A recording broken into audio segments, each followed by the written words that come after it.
Aujourd'hui, grand-papa, il s'ennuyait pas mal de vous autres. J'ai décidé d'essayer de vous faire un petit cadeau.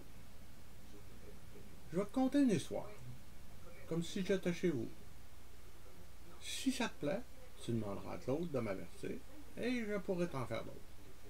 Aujourd'hui, je vais te raconter l'histoire du vilain petit canard. Il était une fois dans une ferme, une famille de canards. Un beau matin, 6 petits canetons sortirent en piaillant de leur coquille.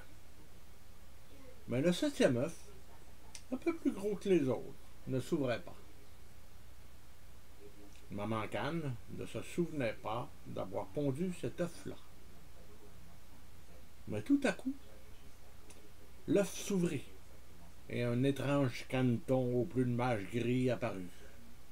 « Je ne comprends pas comment ce vilain petit canard peut être mon fils, » dit la canne. En effet, le caneton gris n'était pas d'une très grande beauté, et il était déjà plus gros que ses frères. Les jours furent de plus en plus tristes pour le pauvre caneton. Ses frères refusaient de jouer avec lui parce qu'il était gros et maladroit, et tous les animaux se moquaient de lui. La nuit, il pleurait sans cesse, en cachette. Ici, personne ne m'aime. Tous se moquent de moi. Oh, pauvre de moi, pourquoi ne suis-je pas comme mes frères? Un matin, à l'aube, il s'échappa de la ferme. Au bord d'un petit lac où il s'était arrêté, il se mit à questionner tous les animaux qu'il rencontrait.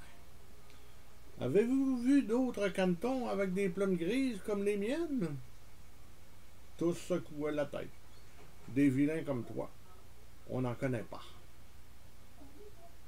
Le caneton soupira tristement, mais poursuivit son enquête.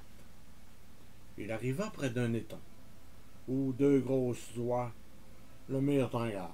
« Va-t'en d'ici, c'est dangereux. Il y a des chasseurs, voyons, grand-papa, des chasseurs qui rôdent. » Le caneton commença alors à regretter d'avoir quitté sa ferme. Poursuivant malgré tout son voyage, il arriva devant la maison d'une vieille paysanne. Celle-ci, croyant que c'était une oie, l'attrapa. « Je vais la mettre en cage, pourvu qu'elle ponde beaucoup d'œufs, » dit la vieille. Le caneton, évidemment, ne pondit pas d'œufs. Une poule ne cessait de l'effrayer. « Si tu ne ponds pas, la vieille te tordra le cou. » Le chat ajoutait « Hi hi, j'espère qu'elle te fera bientôt rôtir. Je pourrai ronger tes os. » Le pauvre caneton était bien malheureux. Dire qu'ici, j'espérais tant être aimé. Mais une nuit, la porte de la cage était restée ouverte et il en profita pour s'échapper. Il était libre, mais de nouveau seul.